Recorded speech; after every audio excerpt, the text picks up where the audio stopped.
A Rússia é o quinto país do mundo em número de bilionários. Enquanto os concidadãos dos oligarcas são enviados para morrer na guerra da Federação Russa contra a Ucrânia, os empresários continuam a enriquecer. A classificação dos ricos russos ainda é liderada pelo acionista da Lukoil, Vagit Alekperov. Sua fortuna é de 28 bilhões e 700 milhões de dólares. O proprietário da Severstal, Alexei Mordashov, ficou 100 milhões mais pobre. Em terceiro lugar está o coproprietário das empresas Novatek e Sibur Leonid Mikhelson. A Forbes estimou sua fortuna em 28 bilhões e 400 milhões de dólares. Também estavam na lista os recém-chegados que ganharam dinheiro com carvão, finanças, TI, produtos farmacêuticos, agricultura, alimentos, habitação, comércio, transporte e eletricidade.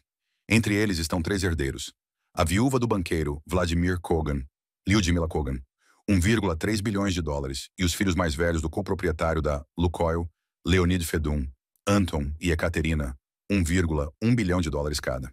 Da publicação de The Moscow Times.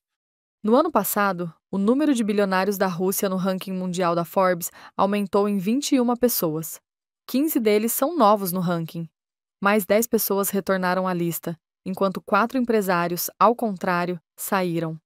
O fundador do Telegram, Pavel Durov, e o ex-proprietário da Euroshame, Andrei Melnichenko, estão agora entre os mais ricos dos Emirados Árabes Unidos, e Alisher Usmanov está na lista de oligarcas do Uzbequistão.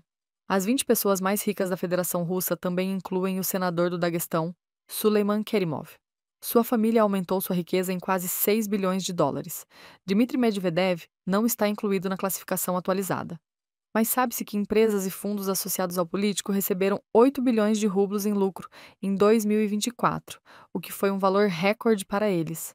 De acordo com as demonstrações financeiras analisadas por jornalistas da publicação Podemos Explicar, os fundos recebidos foram usados para expandir a propriedade de Medvedev na cidade de Plius, na região de Ivanovo.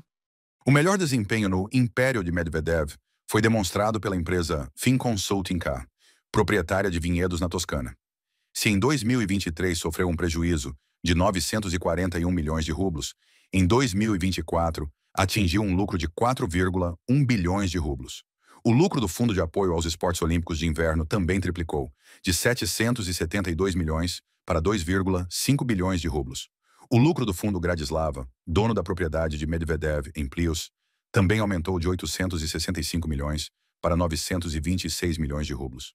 Da publicação de The Moscow Times. Depois que sanções foram impostas contra empresários russos, Putin começou a doar por quase nada para eles os ativos de empresas que haviam deixado o mercado russo. Este é um dos esquemas de enriquecimento dos oligarcas leais ao Kremlin. Segundo Putin, a Rússia é o quarto país do mundo em termos de economia, depois da China, dos Estados Unidos e da Índia. Pelo menos foi isso que ele afirmou durante sua visita ao cruzador submarino Arkhangelsk.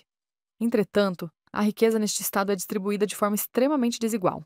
E a diferença entre os super ricos e os muito pobres está aumentando. O orçamento russo, como era há 20 anos, depende diretamente da receita das exportações de petróleo e gás. Portanto, o verdadeiro indicador do estado da economia russa, segundo os economistas, é o preço do petróleo. O petróleo caiu de os 75 para os 63 por barril da marca, ou seja, em mais de 18%, em literalmente 3 sessões. Este é o colapso mais forte do petróleo. Isso não aconteceu nem em 2008 durante a mesma crise, nem na crise de 2001, nem em 2007. 2020 durante a Covid, e consequentemente o cobre também caiu de preço. Um metal industrial tão básico, que é um indicador tão importante do mercado de ações, o estado geral da indústria mundial, do comércio mundial, também caiu de preço em quase 23% durante o período de redução dessas sanções de Trump.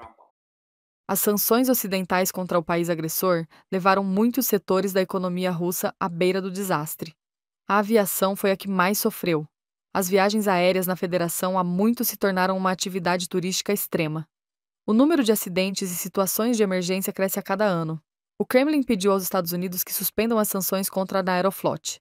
Além disso, de acordo com a Bloomberg, Moscou está buscando permissão para comprar aeronaves Boeing às custas de ativos estatais congelados em negociações com Washington. O Departamento de Estado dos Estados Unidos, assim como a Boeing, ainda não comentaram a proposta. No entanto, o Kremlin também está em silêncio sobre isso por enquanto. Victoria Smirnova, para o canal Freedom.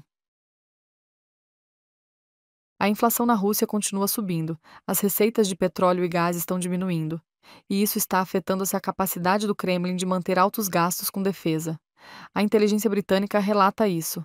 As taxas de juros continuam altas e as falências corporativas na Federação Russa devem aumentar, diz um novo relatório. A escassez de mão de obra, aliada aos altos gastos do governo, quase certamente significa que a inflação permanecerá acima da meta de 4% do Banco Central Russo até 2025. A inflação de longo prazo aumentará a pressão sobre a capacidade da Rússia de manter altos gastos com defesa. Do relatório do Ministério da Defesa do Reino Unido, na rede social X, os gastos orçamentários russos aumentaram 83% em abril. A Rússia está gastando suas reservas anticrise para financiar a guerra na Ucrânia. As taxas de juros de 21% estão no nível mais alto em 20 anos, abaixo da taxa pré-guerra de 8,5% em janeiro de 2022. Isso levou a um aumento recorde na inflação desde o início da invasão da Ucrânia pela Rússia. A indústria automobilística, a engenharia ferroviária e agrícola, a construção civil e a metalurgia foram as primeiras a serem afetadas pelas altas taxas do Banco Central e pela queda na demanda.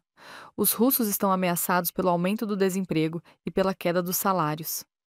A situação no setor de consumo e em várias indústrias civis importantes agora parece problemática.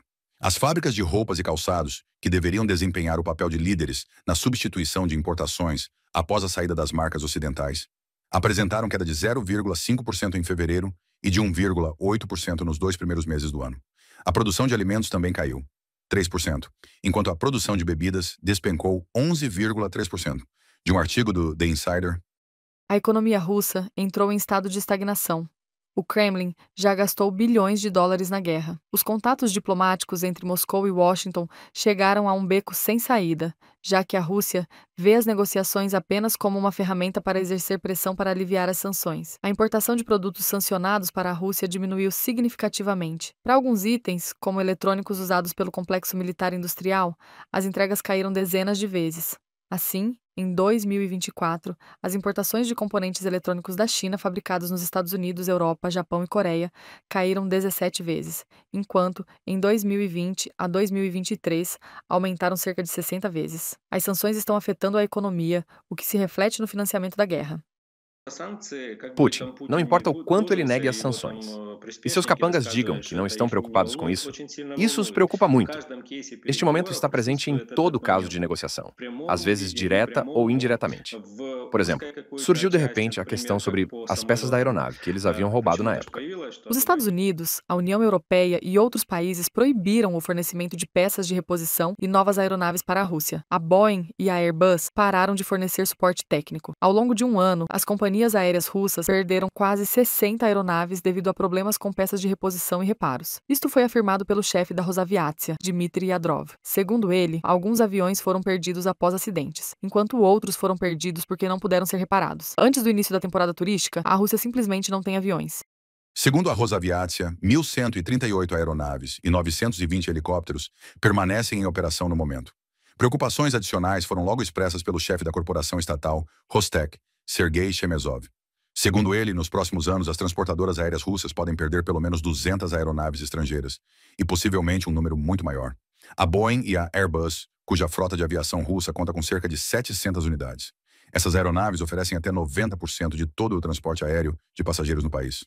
De um artigo no The Moscow Times, segundo cálculos do novo jornal Europa, em apenas 11 meses de 2024, 208 incidentes de aviação foram registrados na Rússia, 25% a mais do que no mesmo período do ano anterior. Em quase 1 em cada 2 casos, a causa foi falha do motor ou mau funcionamento do chassi. Já no início deste ano, houve pelo menos 10 casos de pousos forçados de aeronaves de companhias aéreas russas, devido a problemas técnicos durante o voo. Victoria Smirnova, para o canal Freedom.